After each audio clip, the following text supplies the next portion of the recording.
Okay, welcome back to part 5. Sorry this is so long, but there's a lot of information here I wanted to get to you, and this is an awesome way to do it. We're going to watch about 5 minutes of video on Watergate, and then we will move on into Ford's presidency. And within a month, of course, the Watergate thing ruptured and broke. The crisis in Vietnam would soon be replaced by a new crisis at home. A growing scandal stemming from a break-in at the Democratic National Committee headquarters in the office complex known as Watergate. Hearings on Watergate dragged one White House aide after another in front of Congress to answer questions about systematic wrongdoing in the highest office in the land. Watergate was certainly a fascinating spectacle. Suddenly, all the bad things the left had been saying throughout the Vietnam protests seemed to be proven true in spades. Mr. Butterfield, will you stand? The televised hearings drew in an enormous audience. You swear the evidence that you shall give. This was the first time the American people had ever heard that the President of the United States did things like that. But I guarantee you, he knew what the predecessors had done. It didn't all start with Watergate. There was ample precedent for everything that Nixon did. Nixon got caught. There was one outrageous charge after another, break-ins, spying on anti-war activists, punishing political enemies. In all of the millions of words of testimony, there is not the slightest suggestion that I had any knowledge of the planning for the Watergate break-in. Congressional committees and their battery of lawyers were bringing the charges closer to the Oval Office. One of the president's lawyers at the time was Leonard Garment. This was the show of the week, the month, the year, decade for young lawyers. Hello, young lawyers, wherever you are. And they were drawn by the excitement of the pursuit of the great white whale, all these Ahabs. There was a constant pursuit by Congress and the press. It sometimes seemed the administration was coming unpinned. It looked that way in New Orleans when President Nixon shoved Press Secretary Ron Ziegler toward a horde of reporters. And Nixon was trying every which way. How could he save his presidency? How could he pin it on somebody else? How could he rationalize what happened? The Nixon White House was in, at least from the external and even from the journalist point of view, was in real shambles. They were paralyzed. I mean, they could do nothing but defend against Watergate. And in the middle of all that, the country was subjected to further signs of collapse. I will not resign if indicted. I will not resign if indicted. In October of 1973, Vice President Agnew, the administration's top spokesman for law and order, did resign after he was charged with extortion, bribery, and tax evasion in a separate scandal all his own. Ladies and gentlemen, the President of the United States. But even as his allies were falling around him, the president was determined to finish his watch.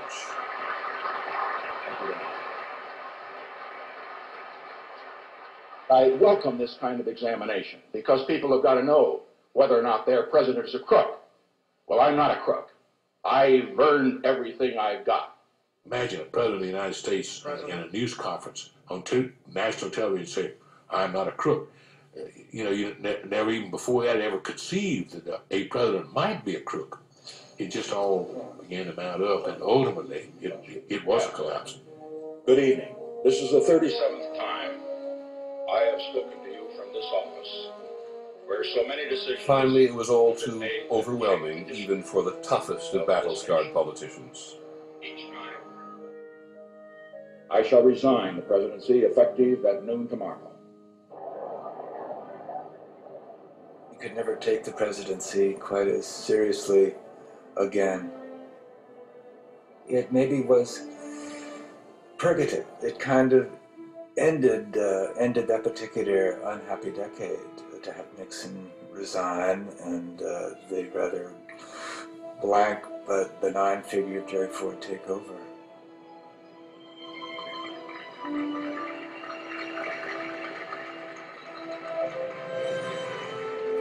His resignation was a relief, casting off of an old snakeskin, moving forward.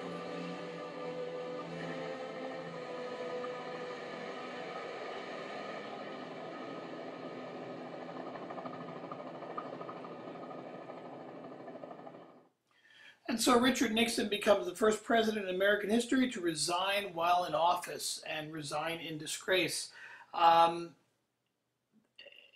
concept of, the hope was at the time that with Nixon gone, the country would sort of settle down. It doesn't really happen that much or that quickly, okay? President Ford is now in office, and one of the first things he does in September, he pardons Nixon. Now, the rationale he gives, it's sound rationale. He talks about a national nightmare and how that we have to get past this, and the best way to get past it is to get rid of Nixon, and the best way to get rid of Nixon is to pardon him, as opposed to putting him on trial through the process. And that's pretty much what happens. Congress continues investigating the FBI, the CIA, Chile comes out. A lot of things start coming out about that took place under Nixon and Kissinger's watch, okay? Bush, the father Bush, or the future first President Bush, will become head of the CIA. He does a really good job at trying to retain it and bring it back into place. Ford inherits the same stagflation that Nixon dealt with. And when Nixon didn't know what to do, Ford doesn't know what to do either. He takes the Herbert Hoover approach. And we all know how well that worked with Hoover in the 1920s. So in the 1970s, it does not work well either. He does ultimately agree to spend some money, but he vetoes a lot of relief bills, just like Hoover did. Unemployment continues to be high, and the nation is in a crisis. So now what happens is you get the election of 1976, where Jimmy Carter, who is a peanut farmer, is running against Gerald Ford. Ford decides to run for election. Carter's from Plains, Georgia. He was a former Navy man, Annapolis man. He served on nuclear submarines.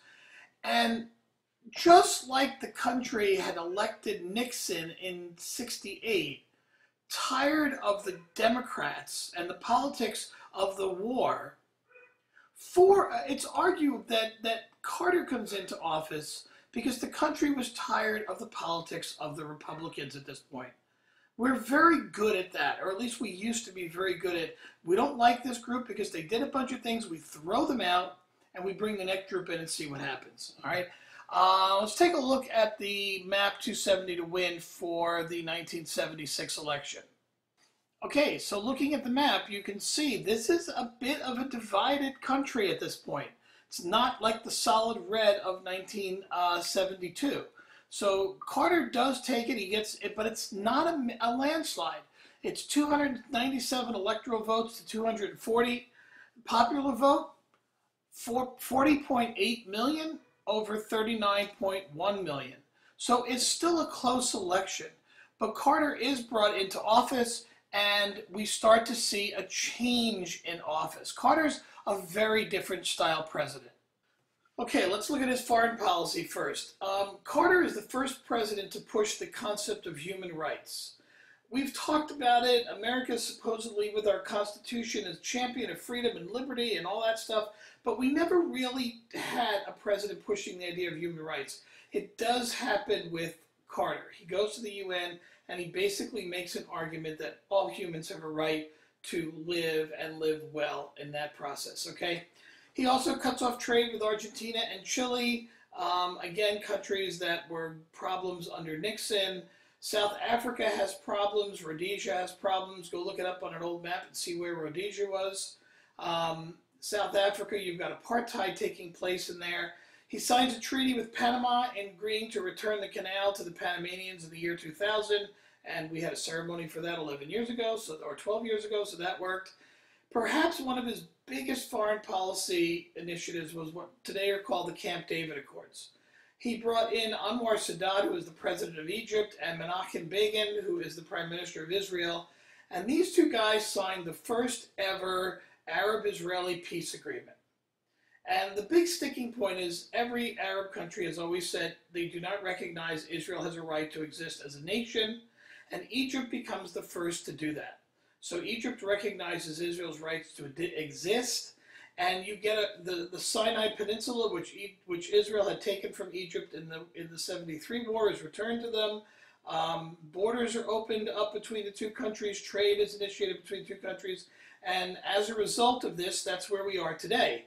Now, there are some concerns with the new leadership in Egypt as a result of the overturning of Hosni Mubarak as to whether or not Egypt will continue to honor its agreement with Israel. So something that we'll have to watch how it plays out. For his reward for signing a peace treaty with Anwar Sadat, he is assassinated. For signing a peace treaty with Israel and Menachem Begin, Anwar Sadat is assassinated. Okay, and what happens is the remaining Arab states and the Soviets start supporting the Palestine Liberation Organization under a leader by the name of Yasser Arafat. The PLO is the precursor of the issues we have today. Today the PLO still exists. They are the people who are running the West Bank of the Palestinian territory. They used to be involved in the Gaza Strip, but that has been taken pretty much over by Hamas, which is supported by Iran. So you get to see where these things come from. But perhaps that's the most important of his foreign policies. Carter also ends recognition of Taiwan and recognizes the People's Republic of China as the one true China. Okay, so that's something to look at. It's where it starts with Nixon. When Nixon opened up and went to China, Carter ends recognition, and this really upsets the Taiwanese people at the time. He does negotiate the second Strategic Arms Limitations Treaty, SALT II. Unfortunately, it falls apart because of the Soviet invasion of Afghanistan. Also, he cuts grain shipments to the Soviet Union. Remember, Nixon was sending money? He cuts the money. Okay, he cuts the grain, rather. Nixon was sending grain. This hurts farmers, causing more problems in the economy here in the United States. And of course, towards the end of Carter's presidency, you have the Iranian hostage crisis, where the Shah of Iran is overthrown, the American embassy is stormed, for the American embassy people are taken hostage. They will spend 444 days in captivity, and they will not be released until Ronald Reagan is sworn in as president in January of 1981. Okay, so this is a process that happens. We do try to rescue them, and the rescue attempt fails. There are videos on the website. I encourage you, strongly suggest that you go to the Chapter 29 section of the website and look at the videos I placed up there for these items. There's all different things. I'll show you that when we get closer to the end. Okay? Domestically, Carter is a Democrat, therefore he should be liberal. Unfortunately, he does not come across as that. He is the guy who starts deregulating industries. Oil, gas, trucking, airlines, all these are deregulated under Carter, a Democrat, and Reagan will continue the process when he comes into office later on. He too tries deficit spending, so inflation's high, he cuts spending, and he has to go back to deficit spending because inflation will spike once again. These are difficult times in the United States. People's salaries are not going up, but the cost of everything they need to live is going up. He's the guy who speaks of energy conservation. We have a second oil embargo in the late 70s, early 80s. And Carter is the one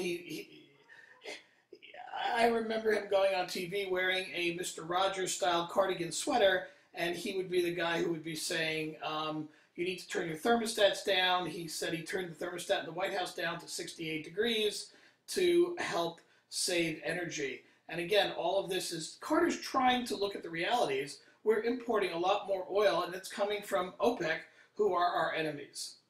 Perhaps one of the most important pieces of material Carter delivers is what's called his National Malaise Speech. You need to read this. It's on the website. If you don't want to read it, there's a link on the website in the videos to a video where Carter delivers the National Malaise Speech. You need to understand what's happening in the country at this time so that you can have a better understanding of what needs to take place and what needs to change, all right? So this is important. Please take a look at it. All right, we're going to wrap this one up. I'll be back in a minute.